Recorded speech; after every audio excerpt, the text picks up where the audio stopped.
Hello everyone, welcome back to our YouTube channel Campus Circuit. So today we are starting new subject Design of Concrete Structure. ये हमारे civil engineering 6 same का subject है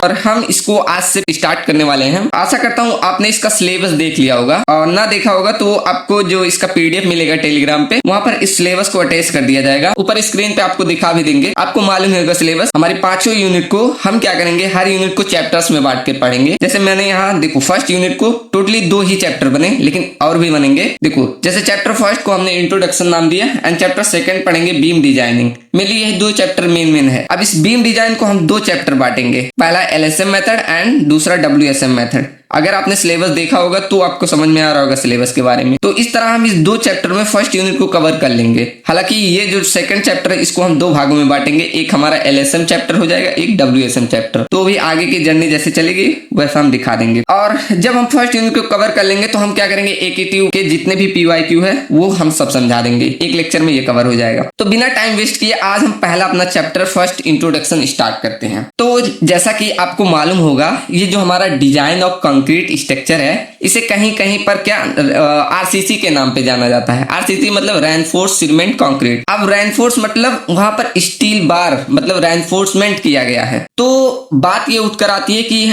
पहले reinforcement किसने आविष्कार किया, किसने यूज किया। तो वो आते हैं एक इंडस्ट्रियल फ्रैंकिस क्विजेंट। यही जो हमारे थे, इन्होंने ही पहली बार रेनफोर्समेंट का यूज किया। तो इनके बारे में थोड़ा सा इंट्रोडक्शन में देखते हैं। यहाँ लिख दिया है मैंने पहले से, क्या लिखा है, Francois Coignet was a French industrial of 19th century. ये हमारे 19वीं शताब्दी के एक इंडस्ट्रियल थे और क्विजेंट ही थे जिन्होंने पहली बार रेनफोर्समेंट का यूज किया। तो यहाँ लिखा है Coignet was the first to use iron reinforcement.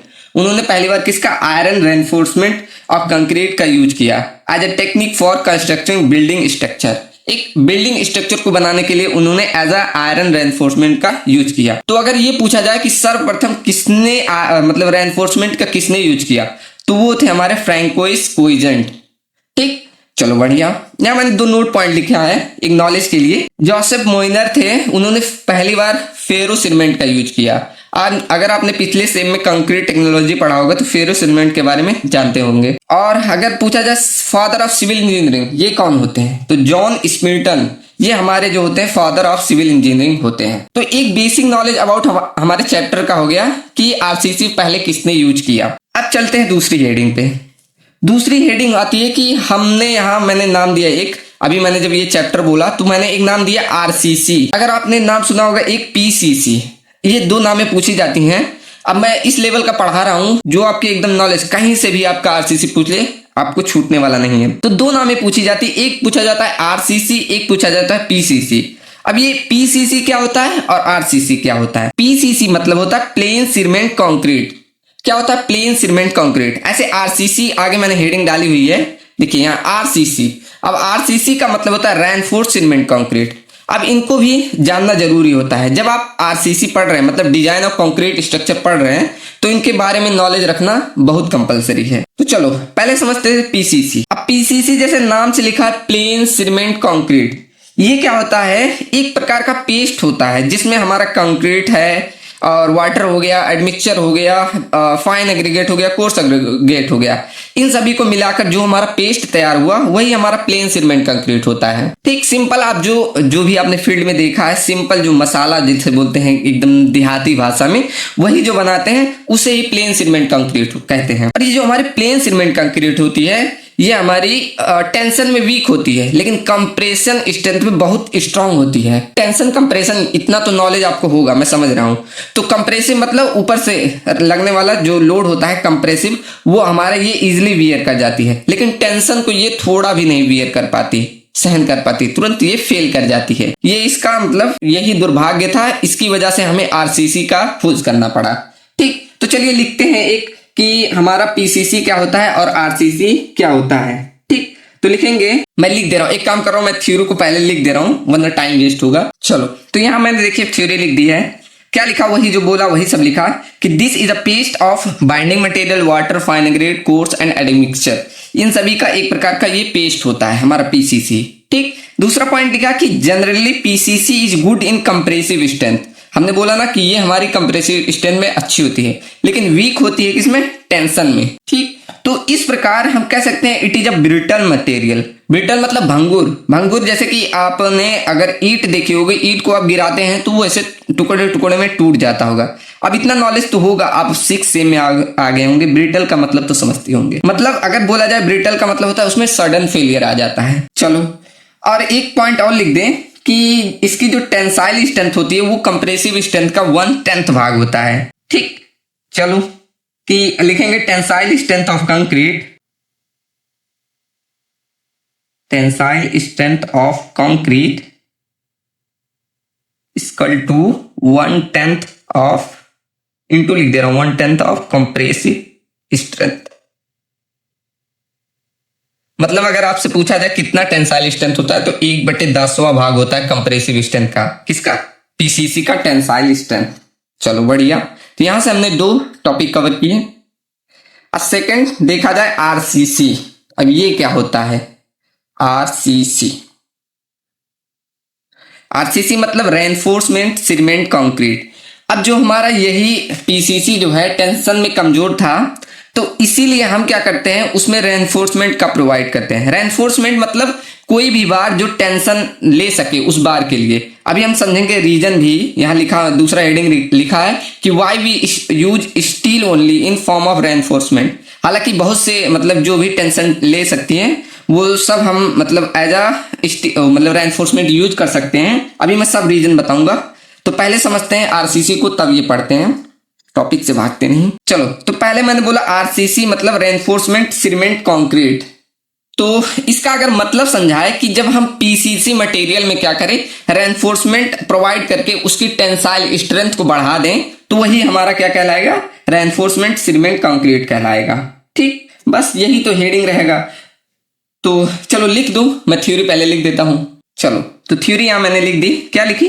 When any other material is reinforcement in PCC to increase the concrete tensile strength. हम क्या कर रहे हैं? पीसीसी में टेंसाइल स्ट्रेंथ इंक्रीज करने के लिए कोई भी मटेरियल यूज करें, कोई रेनफोर्समेंट मटेरियल यूज कर रहे हैं, तो उसे ही हम आरसीसी कहते हैं। ठीक, जनरली हम क्या करते हैं? स्टील का यूज करते हैं, तो ये भी लिख देंगे generally steel is used as a reinforcement material.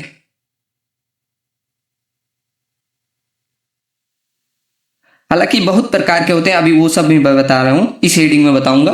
तो जनरली हम स्टील का ही यूज करते हैं एज अ रेनफोर्समेंट मटेरियल। अब जब स्टील पढ़ रहे हैं तो स्टील का यूनिट वेट तो मालूम होना चाहिए, क्योंकि अभी जब हम न्यूमेरिकल्स बोले तो डिजाइन और एनालिसिस पढ़ेंगे तो उसमें काम आता है। तो स्टील का हमें यूनिट वेट मालूम होना चाहिए। तो यूनिट वेट ऑफ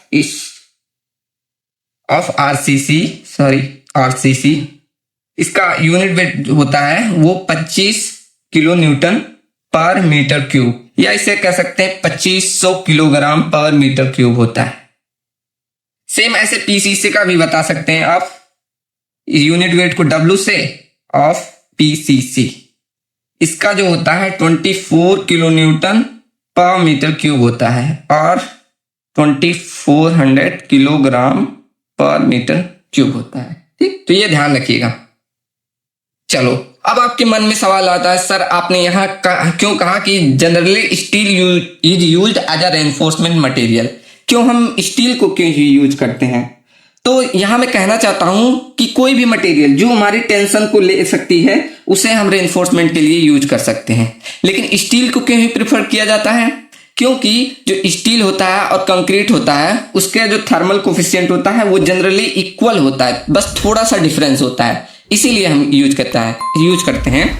क्यों? क्योंकि जब हम, अब देखो थर्मल कोफिशिएंट क्या होता है, आपने सोम में पढ़ा होगा। क्या पढ़ा होगा यहां मैं बता दे रहा हूं, ये एक्स्ट्रा है।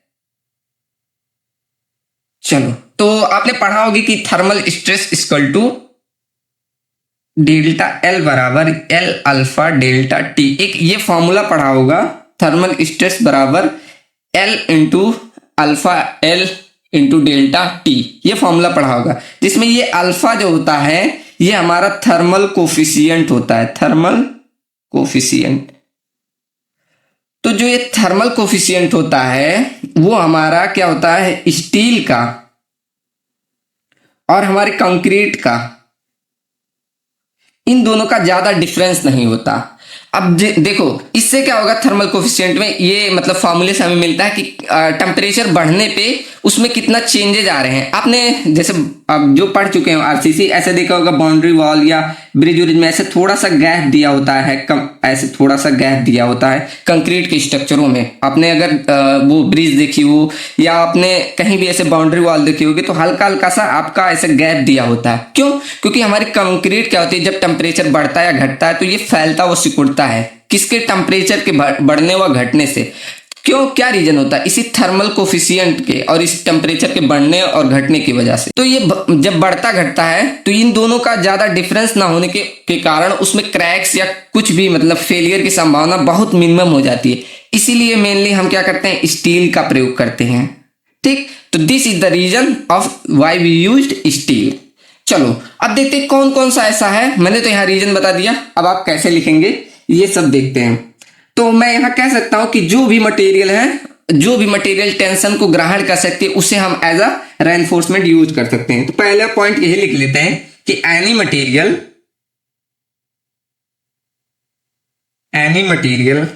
That can take tension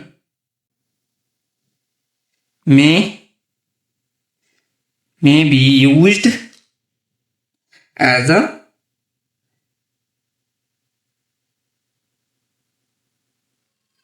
reinforcement। ठीक, यहां मैंने लिखा any material that can take tension may be used as a reinforcement. जैसे एग्जांपल में पहला ही हमारा है स्टील, ये हमारा टेंशन को ग्रहण कर सकता है। और एग्जांपल दे सकते हैं जैसे कॉपर हो गया, सिल्वर हो गया, और ऐसे बहुत सारे एग्जांपल है। जैसे प्लास्टिक भी ले सकते हैं, ये भी हम यूज कर सकते हैं। बैम्बू भी यूज कर सकते हैं। पिछली बार मेरा देखो मैंने एक बार मिनी प्रोजेक्ट किया था, बैम्बू गलत है, BAMBO, बैम्बू। आप अगर गूगल पे सर्च करोगे तो बैम्बू एज अ रेनफोर्समेंट एक प्रोजेक्ट आता है, तो इस पे बैम्बू को भी हम एज अ रेनफोर्समेंट यूज कर सकते हैं। ऐसे बहुत सारे हैं, ETC, आप बहुत सारे नाम आप जितने भी आप देख सकते हैं, जो भी टेंशन ग्रहण कर सकती है उसे हम एज अ रेनफोर्समेंट यूज कर सकते हैं। ठीक, अच्छा चलो आप देखते हैं कितने लोग इसका जवाब दे पाते हैं कि रेनफोर्समेंट का हम एज अ बैम्बू रेनफोर्समेंट कैसे यूज कर पाते हैं। देखते हैं कितने लोग इसका जवाब दे पाते हैं। क्या क्या इसमें मतलब कुछ चेंजेस करने पड़ते हैं, कुछ बदलाव करने पड़ते हैं, तो वो मैं कमेंट सेक्शन में आंसर देता हूं। कितने लोग देखते हैं इसका जवाब दे सकते हैं, क्या क्या। अच्छा इतना बताना कि क्या क्या हम इसमें चेंजेस करेंगे कि इसको एज अ रेनफोर्समेंट यूज कर सकते हैं। देखते हैं कितने लोग बताएंगे। चलो ये आज का आप लोग का टास्क है। तो यहां से हमने ये समझ लिया कि जो जो मटेरियल हमारी टेंशन ग्रहण कर सकती है उसे हम एज अ रेनफोर्समेंट यूज कर सकते हैं। अब यहां मैंने हेडिंग डाला कि स्टील ही क्यों, तो यहां कहेंगे स्टील हमारा प्रेफर्ड इसलिए किया जाता है, इसके कुछ रीजन है। क्यों? क्योंकि ये इकोनॉमिकल होता है कंपेयर टू अदर मटेरियल। जैसे कि अगर मैं यहाँ सिल्वर की बात करूं, सिल्वर मतलब चांदी, अगर सिल्वर आप यूज करेंगे, आप सिल्वर के बार्स आप इस समय इतनी महंगाई में आप यूज कर सकते हैं? नहीं यूज कर सकते।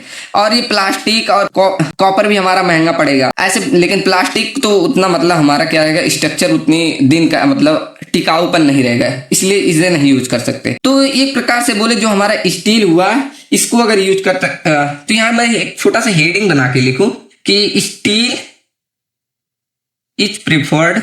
अभी मैं सब रीजन पॉइंट करके लिखूंगा, इसलिए पहले एक छोटा सा point, steel is most preferred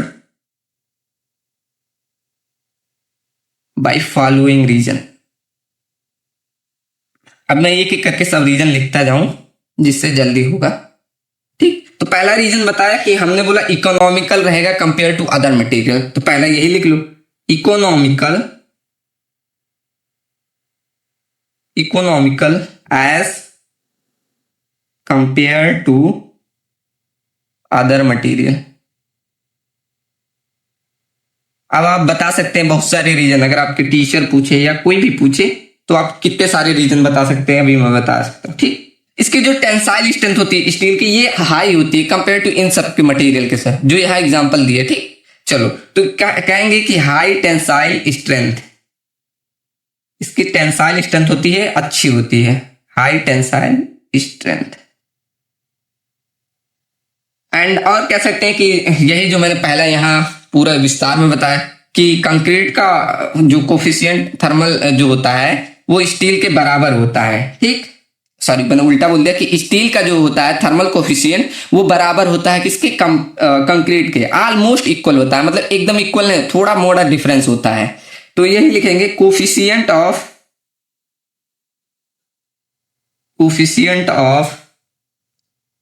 thermal expansion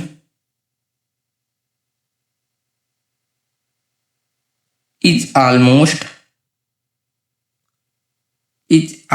क्या होगा, equal to that of concrete. ठीक, तो आप रीजन दे सकते हैं कि क्यों हम स्टील को यूज करते हैं। चलो बढ़िया, अब आते हैं हम डिजाइन फिलॉसफी ऑफ आरसीसी। ये आपके सिलेबस में दिया था, हमने इतना सारा एक्स्ट्रा बताया आपकी नॉलेज गेन करने के लिए। ठीक, आप एक आरसीसी पढ़ रहे तो आरसीसी के बारे में थोड़ा नॉलेज रखिए, इसलिए। अब पढ़ते हैं हम डिजाइन फिलॉसफी ऑफ आरसीसी। मतलब डिजाइन फिलॉसफी का मतलब, अगर आप फिलॉसफी का अर्थ जानें तो इसका मतलब होता है दर्शन, मतलब कि क्या क्या मतलब इतिहास रहा इस डिजाइन आरसीसी का, वो हम देखते हैं कैसे कैसे मतलब ये हम बढ़ते गए, इसमें खोजते गए, वो सब हम इस डिजाइन ऑफ फिलॉसफी में देखेंगे। तो शुरू में जो हुआ हमारा स्थापित हुआ ब्यूरो ऑफ इंडियन स्टैंडर्ड, जिसे हम BIS के नाम से जानते हैं। तो पहले हमारा चला, ये सब आप लिख सकते हैं अपने एग्जाम में कि पहले यस, जिसे हम जानते हैं ब्यूरो, BA रहेगा, ब्यूरो ऑफ इंडियन स्टैंडर्ड। पहले इसके आधार पर हम क्या किए, डिसाइड किए कि हमें क्या क्या रूल्स रेगुलेशन आए कि क्या क्या हम आरसीसी में यूज करते हैं, करना चाहिए। ठीक, उसके बाद क्या हुआ, इसका हम मॉडिफाई किए। उसके बाद हमारा क्या आया, इंडियन स्टैंडर्ड 1953। जैसे आप प्रेजेंट पे पढ़ते होंगे, अगर आपने कोड देखा होगा IS 456/2000, तो मैं बता रहा हूं कि कैसे कैसे इतिहास बना, तब जाकर ये यहां तक हम पहुंचे, ये बता रहा हूं। पहले हमारा क्या बना, ब्यूरो ऑफ इंडियन स्टैंडर्ड, उसके बाद बदलाव हुए, तब बना इंडियन स्टैंडर्ड 1953। तब इसका कुछ चेंजेस किए, तब हमारा फर्स्ट रिवीजन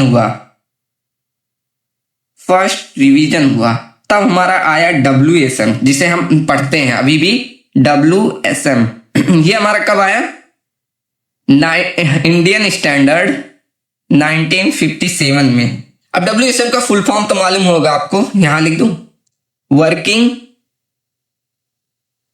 स्ट्रेस मेथड। उसके बाद जब सेकेंड रिवीजन हुआ, उसके बाद हमारा सेकेंड रिवीजन, मतलब कैसे कैसे बदलता रहा, ये हम फिलॉसफी देखते जा रहे हैं। उसके बाद हमारा सेकेंड रिवीजन हुआ, कब हुआ है ये, पहले मतलब सेकेंड रिवीजन हुआ तब हमारा LSM आया, और 21 डेट पे हुआ, ये हुआ हमारा 1964 में। ठीक, इसको नाम से जानते हैं LSM को, लिमिट, सॉरी गलत बता दिया। WSM के बाद हमारा ULM आया था, गलत लिख दिया, ULM हमारा लास्ट में LSM आया था। ठीक, और डेट तो हमने सही लिखा है, इंडियन स्टैंडर्ड 1964, हमने ये गलत लिख दिया। और ULM को बोलते हैं अल्टीमेट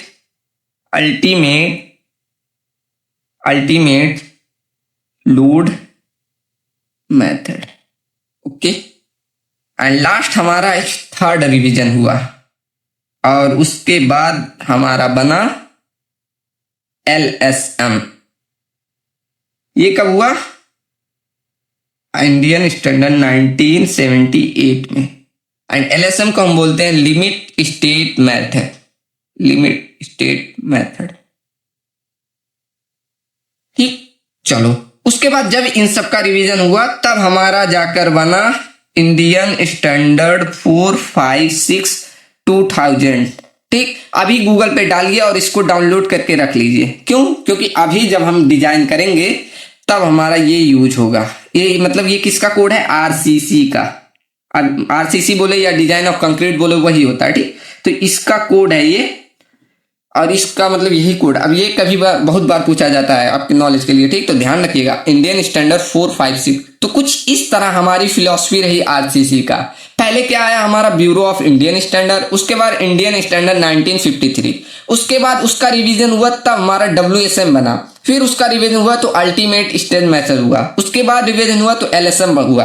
अभी हम सबको पढ़ेंगे, WSM, ULM, LSM, ठीक। तो इन सभी के बारे में आपके सिलेबस में, तो इन सबको हम देखेंगे एक एक करके, ठीक। चलो तो बढ़ते हैं एक एक को, हम पहले पढ़ते हैं WSM क्या था, ULM क्या था, LSM क्या था, क्या क्या कमियां थी, क्या क्या इनमें खासियत थी, सबको एक एक करके पढ़ते हैं, ठीक।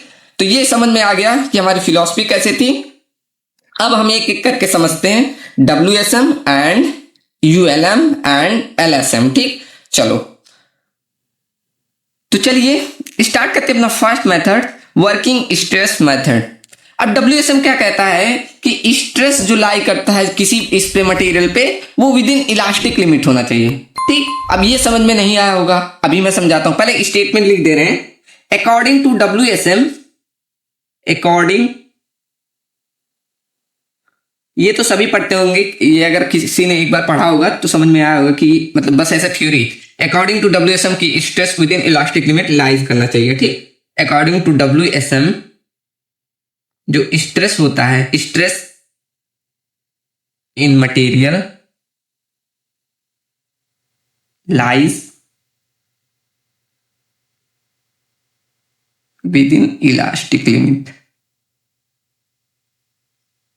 चलो यहां लिमिट, मतलब कह रहा है कि स्ट्रेस जो उसका है वो इलास्टिक लिमिट के अंदर होना चाहिए। अब ये समझ में नहीं आया, चलो अभी मतलब इसका कहने का मतलब होता है कि अगर कोई आदमी है, मान लो कोई आदमी ए है, उसका जो क्षमता है वो 400 या 500 कुछ भी इतना किलोग्राम का वेट उठा सकता है, लेकिन WSM क्या कहता है, नहीं, वो 100 ही किलोन्यूटन उठा पाएगा। मतलब क्या कह रहा है कि वो लोड जो उसमें ग्रहण करने की क्षमता है वो घटा दे रहा है। ऐसे नहीं समझ में आया, चलो ऐसे एक फिगर से बता रहा हूं। जैसे मान लो ये एक मतलब हमारा कोई स्ट्रक्चर है, अब स्ट्रक्चर पे मान लो कि P मतलब लोड लग रहा है, मान लो 400 न्यूटन, 4000 न्यूटन मान लिया हमने, चलो 4000 न्यूटन का लोड लग रहा है। अब इस पे जो अल्टीमेट स्ट्रेस आ सकता है, अल्टीमेट मतलब एकदम लास्ट तक कितना स्ट्रेस आ सकता है, मैंने मान लिया अल्टीमेट स्ट्रेस जो है वो 100 न्यूटन पर मीटर स्क्वायर इतना आ सकता है, ठीक। न्यूटन पर मीटर, इसे mm में कर लेंगे, न्यूटन पर mm स्क्वायर, क्योंकि जब न्यूटन में लेते हैं तो इसको mm में दिया जाता है, ठीक। इसे आप 100 MPa भी लिख सकते हैं, ठीक। आपको अगर पता हो ये यूनिट कन्वर्जन, तो 100 न्यूटन पर mm स्क्वायर या इसे 100 MPa भी बोल सकते हैं, ठीक। तो इसकी अल्टीमेट मतलब एकदम लास्ट तक इतना लोड ग्रहण कर सकता है ये मतलब मेरा स्ट्रक्चर ग्रहण कर सकता है। लेकिन WSM क्या कहता है, अकॉर्डिंग टू WSM, अब एकदम एग्जांपल से चल रहे हैं, अकॉर्डिंग टू WSM, अब WSM क्या बोल रहा है कि नहीं, इसकी जो स्ट्रेस ग्रहण करने की क्षमता है वो 20 MPa है, बस इतने ग्रहण करेगा, इससे ज्यादा ग्रहण करो मतलब और स्ट्रेस आएगा तो वो फेल कर जाएगा, ठीक। तो इससे ज्यादा, अब ऐसे नहीं समझ में आया, देखो अब क्या आपने अगर ये फॉर्मूला पढ़ा हो, स्ट्रेस इक्वल टू फोर्स पर यूनिट एरिया, ठीक। तो यहां से अगर इसको भेजो, एरिया को इधर भेजो, तो यहां से P अपॉन सिग्मा। अब यहां से अगर एरिया देखो इसका कितना आएगा, P बराबर 4000 डिवाइड बाई 20, इससे ये काटोगे तो एरिया आ जाएगा 200 mm स्क्वायर। अब एरिया देखो यहां से 200 mm स्क्वायर आया। जब हम क्या कर रहे हैं, स्ट्रेस को कितना ले रहे हैं 20, लेकिन अगर वही 100 को लिया जाता तब क्या होता, तो सिग्मा बराबर कितना 4000 बटे कितना था यहाँ इसका 100, इससे काटोगे तो यहां पर जो ये यहाँ एरिया रहेगा, ये वाला फॉर्मूला पर डायरेक्ट, तो एरिया यहां पर 40 क्या आएगा mm स्क्वायर। अब देखो जब यहां अल्टीमेट स्ट्रेस था तो एरिया आ रहा है 40, और जब हम क्या कर रहे हैं WSM के अकॉर्डिंग चल रहे हैं तो एरिया आ जा रहा है 200 mm स्क्वायर। तो एरिया में कितना डिफरेंस आ रहा है, मतलब अगर हम देखें तो WSM के अकॉर्डिंग चलेंगे तो हमारे बड़े बड़े सेक्शन बन जाएंगे। जहां 40 mm स्क्वायर का सेक्शन बनना था वहां WSM के अकॉर्डिंग 200 mm स्क्वायर का सेक्शन हमें बनाना पड़ेगा। कुछ समझ में आया? चलो तो यही सब लिखेंगे। पहला स्टेटमेंट के अकॉर्डिंग हो गया कि स्ट्रेस जो होता है मटेरियल में वो लाई करेगा विद इन इलास्टिक लिमिट। अब ये सब क्या होता है, अगर आपने सोम पढ़ा होगा तो ये फिगर जरूर बनाया होगा। चलो बना दे रहा हूं। ऐसे कुछ स्टील, माइल्ड स्टील का आपने ये चार्ट बनाया होगा। चलो मैं बना दूं। पहले आपने कुछ ऐसा माइल्ड स्टील में मतलब सोम में ऐसे चार्ट पढ़े होंगे। ये माइल्ड स्टील का हमारा होता है ग्राफ। तो यहाँ पर हमारा स्ट्रेस होता है ठीक। और यहाँ पर एक पॉइंट लेते हैं ऐसे ए और यहाँ ऐसे बी लेते हैं। ये हमारा होता है प्रोपोर्शनल लिमिट, ओ से ए प्रोपोर्शनल लिमिट, ओ से बी क्या होता है हमारा इलास्टिक लिमिट ठीक। तो वही बोल रहा है कि जो हमारा स्ट्रेस होगा वो विद इन इलास्टिक लिमिट होगा, अंदर उसके इलास्टिक लिमिट के अंदर होगा ठीक। तो इस यही ग्राफ के थ्रू बता रहा है ठीक। तो according to WSM stress in material lies within a elastic limit. चलो अगर हमने इलास्टिक लिमिट से जब चले तो हमने ये एक निष्कर्ष निकाला कि हमारा कंक्लूजन, आप ऐसे हेडिंग की तरह लिख सकते हैं कंक्लूजन। इसका कंक्लूजन क्या था, अभी हमने क्या निकाला कि एरिया हमारा क्या मिल रहा था, ज्यादा। एरिया हमें क्या मिल रहा था, ज्यादा मिल रहा था। सीधा है ना। चलो एरिया हमें ज्यादा मिल रहा था। एरिया अगर ज्यादा मिल रहा है तो हमारा क्या बिल्डिंग बड़ा रहेगा, और बिल्डिंग जब बड़े बड़े बनेंगे तो उसमें मटेरियल कंजम्पशन ज्यादा हो जाएगा ठीक। तो ये भी लिख सकते हैं कि मटेरियल की कंजम्पशन जो होगी वो ज्यादा हो जाएगी। मटेरियल कंजम्पशन हमारी बढ़ जाएगी। और जब मटेरियल कंजम्पशन बढ़ेगी तो हमारे पे क्या होगा, जो कंस्ट्रक्शन का कॉस्ट रहेगा वो हमारा बढ़ जाएगा। तो ये भी लिख सकते हैं कि कॉस्ट हमारा क्या होगा, बढ़ जाएगा ठीक। तो इस प्रकार हम इसे कह सकते हैं ये हमारा एक अनइकोनॉमिकल सेक्शन बन जाएगा ठीक। अनइकोनॉमिकल सेक्शन ही बोल सकते हैं ठीक। एक अनइकोनॉमिकल स्ट्रक्चर ही बोल दे, अनइकोनॉमिकल स्ट्रक्चर हो जाएगा ठीक। ये हमारा WSM से एक कंक्लूजन निकल के आता है। तो इस प्रकार हम इसमें कह सकते हैं, ऐसे अगर पॉइंट के थ्रू लिख सकें कि हमारा यहां से लार्ज सेक्शन बनते हैं ठीक। Large section have to prepared. इस प्रकार से अगर हम एक पॉइंट में लिखे तो हमारा क्या करेंगे, एक बड़े बड़े सेक्शन बनेंगे। चलो और इससे क्या होगा, हमारा सेक्शन जो होगा सेफ होगा और स्टेबिलिटी बढ़ेगी ठीक। तो ये इससे जब बड़े बड़े सेक्शन होगा, कितना भी लोड लगाओ, जब मान लो आपकी सहन करने की क्षमता, मतलब आपको कोई मार रहा है, आप मारो खूब तेज से चाटा मार रहा है तो आपको दर्द हो रहा है, लेकिन आपको हल्का सा मार रहा है, कहाँ दर्द नहीं हो रहा। तो इस प्रकार अगर आपकी मान लो ये मेरा स्ट्रक्चर है, इस पे लोड लगाने की क्षमता 100 किलोमीटर तक मैं ऐसे सह सकता हूं, लेकिन अगर आप ऐसे हल्का सा लगा रहे हैं तो इस पे कोई मतलब फेल होने की संभावना ही नहीं है। तो इस प्रकार कह सकते हैं कि स्टेबिलिटी इसकी ज्यादा रहेगी। स्टेबिलिटी क्या रहेगी, ज्यादा रहेगी ठीक। ये मैंने इसे ज्यादा दिखा दिया। अब ये कहाँ कहाँ पर यूज होता है ये बता दीजिए। चलो तो एग्जाम्पल में इसे लिख देते हैं कहाँ कहाँ पर यूज होता है। एग्जाम्पल जैसे हम अगर डैम बनाते हैं तो वहां पर देखते हो बड़े बड़े स्ट्रक्चर बनाने पड़ते हैं, तो वहां पर यूज होता है। आप कोई रिजर्वायर देखें तो वहां पर यूज होता है रिजर्वायर। आप कोई वाटर टैंक बनाएंगे तो वहां पर भी फॉलो होता है। ऐसे बहुत सी जगह हैं आप वहां पर यूज करते हैं इस WSM मेथड का ठीक। चलो बढ़िया।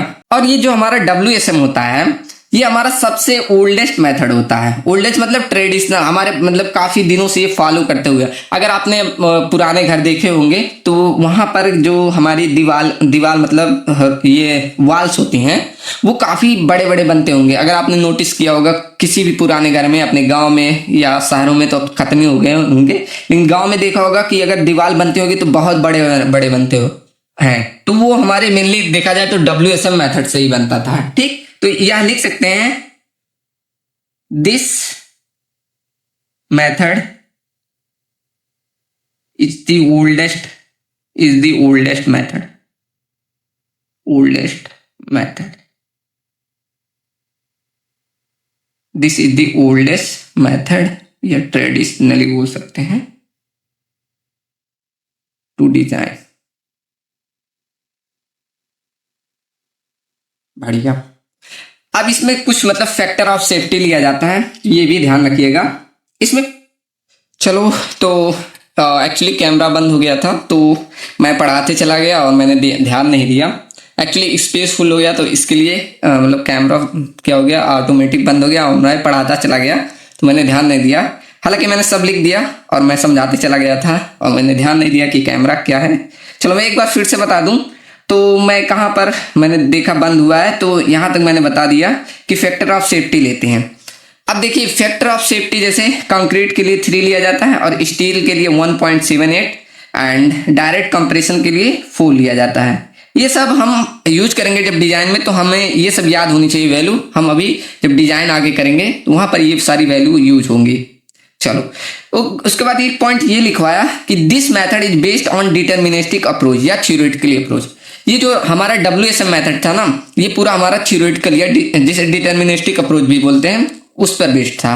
ठीक, तो इस तरह ये हमारा कवर होता है WSM मेथड। चलो सेकंड मैंने बता दिया था ULM मेथड, मतलब अल्टीमेट लोड मेथड। अब यहाँ पर मैंने देखो इस फिगर में ही बता दिया था, इस वाले फिगर में ही एक बार मैं फिर से दोहराता हूँ। जैसे कि मैंने WSM पढ़ा तो उसमें हमने क्या देखा कि अगर मेरे जो स्ट्रक्चर है मेरा उसका लोड ग्रहण करने की मतलब स्ट्रेस, अल्टीमेट स्ट्रेस उस पर जो आ सकता है वो 100 MPa है और हमारा WSM बोलता है नहीं, हमें 20 MPa ही लेना है, 20 MPa ही लो। लेकिन अब दूसरा मेथड आया ULM मतलब अल्टीमेट लोड मेथड आया, उसने क्या बोला कि नहीं, अगर ये 100 MPa स्ट्रेस ग्रहण कर सकता है तो 100 का 100 MPa उस पर लोड लगाओ।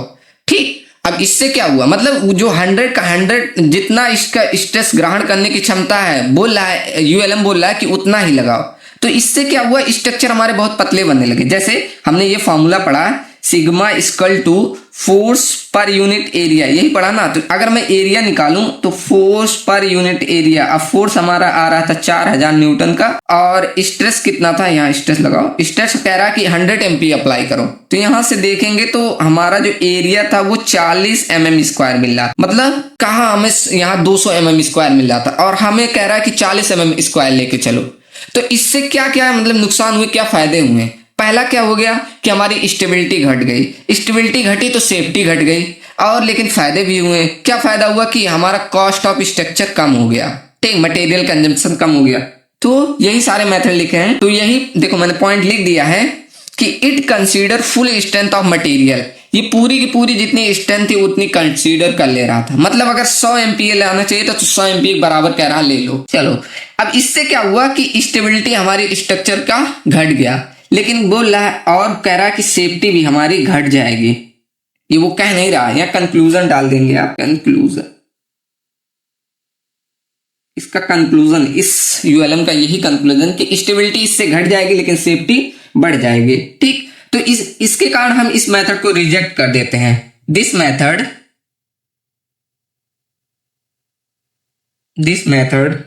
इज रिजेक्टेड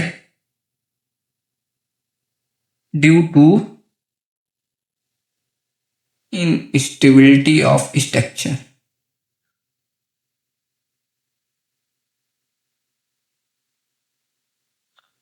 ठीक, स्ट्रक्चर में इनस्टेबिलिटी के कारण इसके मतलब ये मेथड को हम रिजेक्ट कर देते हैं। इसमें जो हमारे सेक्शंस प्राप्त हो रहे थे ना वो सिलेंडर सेक्शन प्राप्त हो रहे थे, तो ये भी लिख देंगे सिलेंडर सेक्शन आर प्रोड्यूस। ये सब मतलब कंपटीशन में पूछ लेता कि ULM में कौन से सेक्शन प्रोड्यूस होते हैं, तो cylinder section are produce.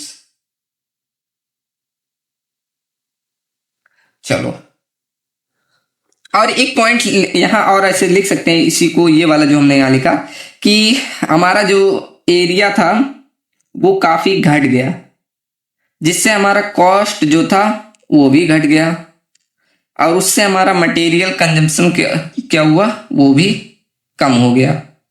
Material consumption ये भी घट गया, जिससे हमारा क्या हो गया, ये इकोनॉमिकल एक बन गया, मोस्ट इकोनॉमिकल बना, मोस्ट इकोनॉमिकल स्ट्रक्चर बनते थे। ठीक, चलो तो यहां से हमने कवर किया पूरा ULM मेथड को। अब बढ़ते हैं अपने लास्ट LSM मेथड को, लिमिट स्टेट मेथड। अब इसका क्या कहना था, चलो फिर से इसी फिगर पे आते हैं। अब इसका कहना था कि अब इसी से देखो हम तीनों को समझा दे रहे हैं। अब इसका जैसे हमारा ये स्ट्रक्चर था, उसकी लोड ग्रहण करने की क्षमता क्या थी, 100 MPa थी। अब इस यूएलएम ने आया ना, इसने कहा ना कम लो ना एकदम ज्यादा लो, बीच का ले लो।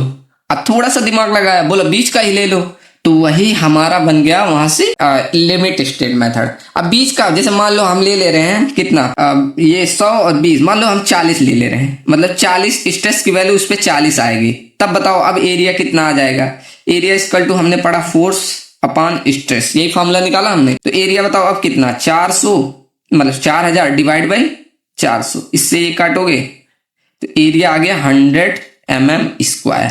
ठीक, उसने कहा मतलब लिमिट स्टेट ने कहा ना तुम्हारा न तुम्हारा, मेरा चलेगा। ठीक, तो इसी का अब चल रहा है। मेनली हम पढ़ते ही हैं, एलएसएम मेथड हमारा ज्यादा यूज होता है। ठीक, चलो तो यही सब लिखेंगे। ये मेथड हमारा क्या हो गया, इकोनॉमिकल भी हो गया, सेफ भी हो गया, स्टेबल भी हो गया। ठीक, इसीलिए इसको ज्यादातर यूज भी किया जाता है। पहले यही लिख लेते हैं कि ये हमारा क्या हो गया, इकोनॉमिकल भी रहा,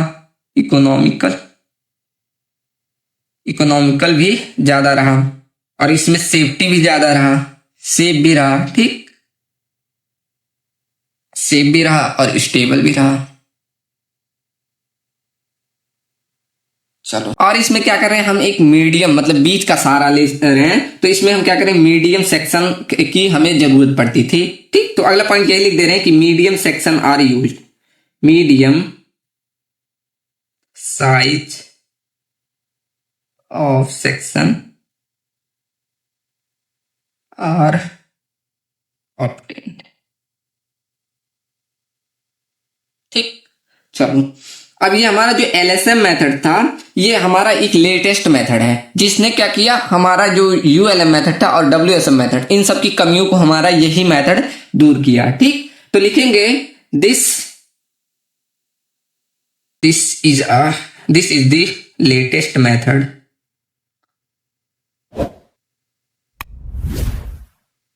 this is the latest method use to design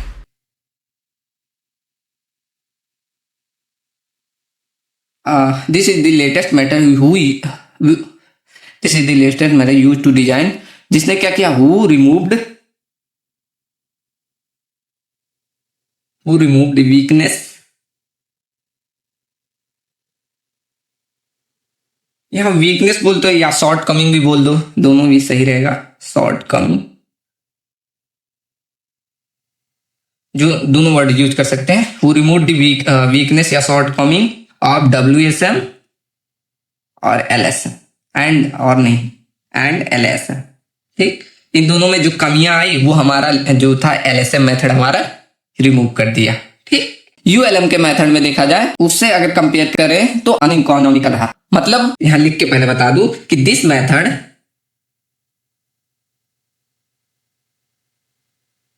method is economical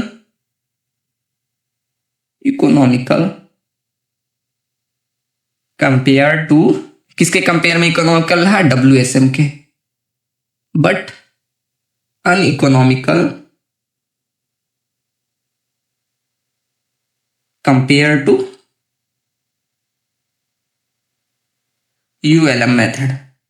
अब कैसे, देखो अगर हम WSM में देखें तो उसमें बड़े बड़े सेक्शन बन रहे थे, तो वहां पर कॉस्ट बहुत ज्यादा लग रहा था। लेकिन इसमें हमारा एक मीडियम का सेक्शन है, मतलब अगर इससे कंपेयर करें तो इसमें कम मतलब मटेरियल लग रहा था, तो इस कारण इसमें क्या है, इकोनॉमिकल रहा। लेकिन यूएलएम क्या किया, एकदम छोटा सा स्ट्रक्चर बना दिया, तो वो तो काफी इकोनॉमिकल हो गया। तो इसके कंपेयर में तो यहाँ बड़े स्ट्रक्चर बन रहे हैं, तो इसीलिए यहाँ बोल रहा है कि यूएलएम के कंपेयर में अनइकोनॉमिकल रहेगा।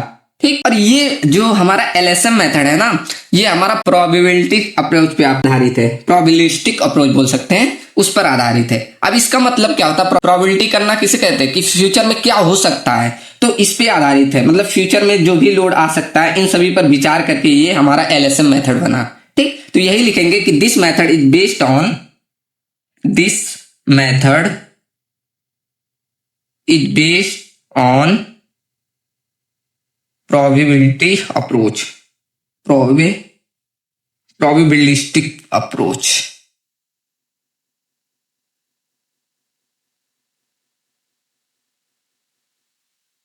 अब इसका मतलब लिखते हैं दैट मीन अब इसका मतलब मैंने क्या बताया कि फ्यूचर में कौन कौन से लोड आ सकते हैं, उन सभी सब पे विचार किया जा रहा है। That mean the section is designed by considering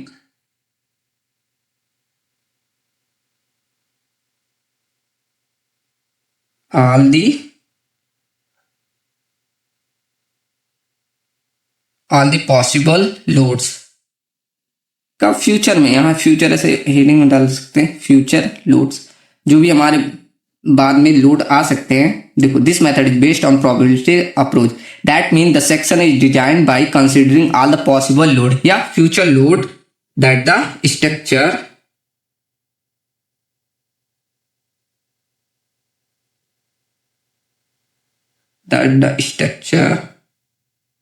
meaning might face in future। ठीक, इसका चलो, तो ये हमारा रहा कौन सा? LSM method. और इस मेथड में हम जो होता है, जैसे हमने WSM पढ़ा तो उसमें हम फैक्टर ऑफ सेफ्टी लेके चलते थे, लेकिन इसमें हम क्या करते हैं? पार्शियल फैक्टर ऑफ सेफ्टी लेके चलते हैं। ठीक, तो इन LSM we take partially safety factor।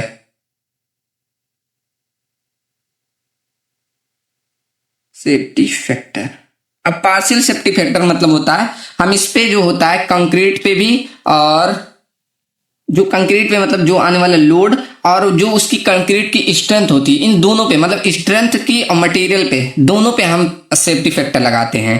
ठीक, मतलब इसमें दो बार सेफ्टी फैक्टर लगाना, जब हम डिजाइन करेंगे तो और अच्छे समझ में आएगा कि इसमें दोनों बार सेफ्टी फैक्टर लगाया जाता है। लेकिन ULSM मेथड में सिर्फ मटेरियल के लिए लगाते हैं। ठीक, इसमें लोड वोड के लिए नहीं लगाते। एक बार ध्यान लिख लीजिए कि कितना कितना किसके लिए लिया जाता है। यहाँ हेडिंग डाल दे, partial safety of factor, partially safety factor. ठीक, इसमें देखो कंक्रीट के लिए कितना लेते हैं? For concrete